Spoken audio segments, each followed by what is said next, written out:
Hello dear teachers, welcome to my channel. చాలామంది కొత్త teachers మేము టీచింగ్లో జాయిన్ అయిపోయాం, బట్ మాకు ఇంగ్లీష్ అంటే కాస్త భయంగా ఉంది.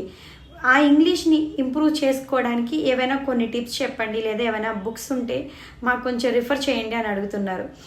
సో ప్రతి ఒక్కరి దగ్గర డిఫరెంట్ టీచింగ్ స్టైల్స్ ఉన్నట్టే డిఫరెంట్ లెర్నింగ్ అబిలిటీస్ కూడా ఉంటాయి.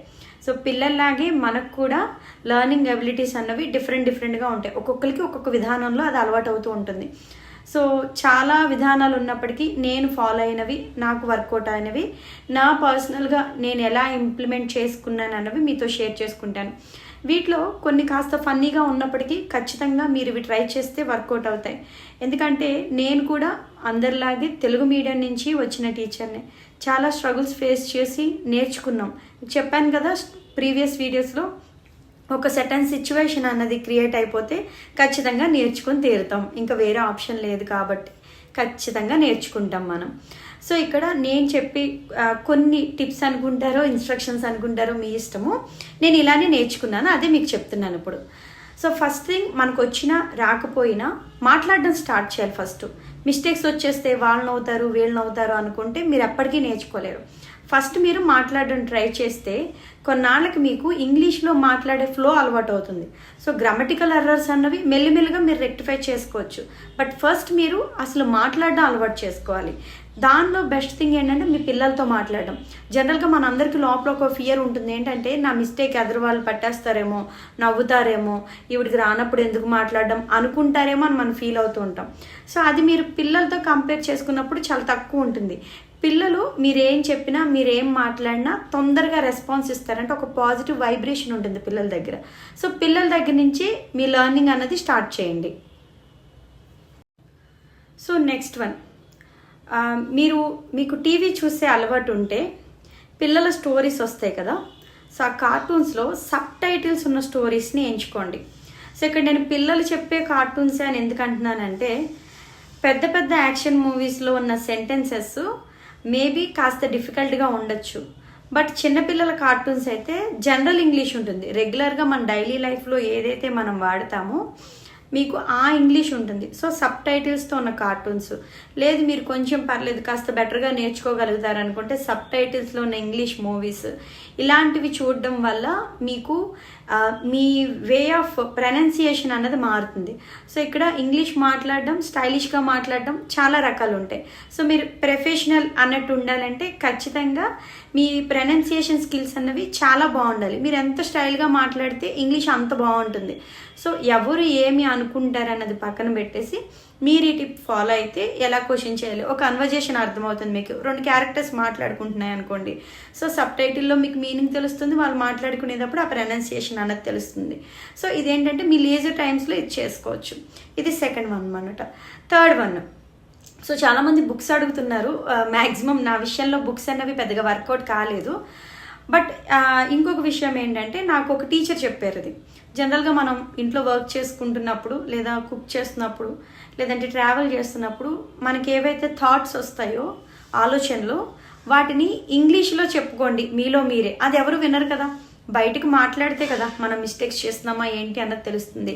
సో మీ ఇమాజినేషన్స్ అన్నీ, మీ కళలు లేదా మీ మాటలు, మీ కోపం అంతా కూడా మీ లోపల ఆ ఇంగ్లీష్తో టర్న్ చేయడానికి ట్రై చేయండి. సో మీరు అలా టర్న్ చేసే ప్రాసెస్లో మీకు ఆ గ్రామటికల్ ఎర్రర్స్ అన్నవి అర్థమవుతూ ఉంటాయి మీరు ఈ ప్రాసెస్ స్టార్ట్ చేసినప్పుడు. సో అదేంటండి ఇమాజినేషన్స్ అంటారా, ఇమాజినేషన్స్ అన్నవి ఎండ్లెస్. సో మనకి స్పాంటేనియస్గా ఒక సెంటెన్స్ని ఫ్రేమ్ చేయాలన్నా, మనకి ఏదైనా ఒక ఆలోచన వస్తే ఆ ఫ్లో అలా కంటిన్యూ అవుతుంది. సో స్పాంటేనియస్గా సెంటెన్సెస్ క్రియేట్ చేయడం అన్నది మీ ఇమాజినేషన్స్లో బాగా కుదురుతుంది.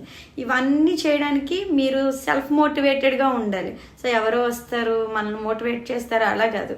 మీరు నేర్చుకుంటే మీకు వాల్యూ ఉంటుంది అంతే. మీరు క్యాపబుల్, మీరు వర్త్ఫుల్ టీచర్ అనిపించుకోవాలి అంటే ఖచ్చితంగా మీ టీచింగ్ స్కిల్స్కి ఈ కమ్యూనికేషన్ స్కిల్స్ అన్నవి యాడ్ చేస్తే you will become the best teacher. So ఈ టీచర్ నెంబర్ 1 అంటారు. సో నేర్చుకోండి ఖచ్చితంగా. ఇంగ్లీష్కి ఆ ప్రియారిటీ అన్నది ఉంది సొసైటీలో, దానికి వేరే ఆప్షన్ లేదు. మేము నేర్చుకోకుండా కంటిన్యూ చేసేస్తామంటే నవేడేస్ అది చాలా కష్టం. సో మనకు వేరే ఆప్షన్ లేదు కాబట్టి చిన్న చిన్న వేస్లో మనం దీన్ని నేర్చుకోవచ్చు. సో ఇది నెక్స్ట్. థర్డ్ వన్ వచ్చేసరికి రెగ్యులర్గా న్యూస్ పేపర్ ఫాలో అవ్వడం. సో మీకు న్యూస్ పేపర్ ఫాలో అవుతూ ఉంటే చాలా కొత్త పదాలు తెలుస్తాయి. సో జనరల్గా మీరు ఏదో ఒక న్యూస్ పేపర్ని ఫుల్గా చదవక్కర్లేదండి, అంత టైం ఉండదు మనకి. అట్లీస్ట్ 1 పేజ్, హాఫ్, లేదు ఒక ఆర్టికల్ మీరు చదవడం స్టార్ట్ చేస్తే మీకు ఆటోమేటిక్గా ఆ రీడింగ్ స్కిల్స్ అన్నవి ఇంప్రూవ్ అవుతాయి. కొంచెం లోపల కాకుండా జనరల్గా చదవడం స్టార్ట్ చేస్తే మీకు చెప్పాను కదా, ప్రొనౌన్సియేషన్ స్కిల్స్ అన్నవి పెరుగుతాయి. సో ఇవి జనరల్గా మీరు ఇవి ఫాలో అవుతూ మీరు ఇక్కడిక్కడ నేర్చుకున్నవి కనుక క్లాస్లో అప్లై చేయగలిగితే, ఆల్రెడీ మన బుక్స్ ఇంగ్లీష్లో ఉంటాయి, అక్కడ ఆల్రెడీ మనం నేర్చుకుంటాం, న్యూస్ పేపర్లో చూస్తున్నాం, మన ఇమాజినేషన్స్ అట్లానే ఉంటాయి. ఆటోమేటిక్గా మీరు ఇది సరిగ్గా ఫాలో అయితే వితిన్ 6 monthsలో మీరు మాట్లాడగలుగుతారు. కంప్లీట్గా ఎర్రర్లెస్గా కావాలంటే గ్రామర్ పార్ట్ అనేది నేర్చుకోవాలి. బట్ నేను చెప్పేది ఏంటంటే స్పోకెన్ వరకు మీరున్న ఎన్వైర్న్మెంట్ని మేనేజ్ చేయడం వరకు ఇది ఖచ్చితంగా ఉపయోగపడుతుంది. ఇదంతా వర్కౌట్ అవుతుందా అండి అంటే ఖచ్చితంగా నా విషయంలో ఇది 100% వర్కౌట్ అయ్యింది. సో నేర్చుకోవడం స్టార్ట్ చేయడం, ట్రావెల్ చేయడమే కష్టం.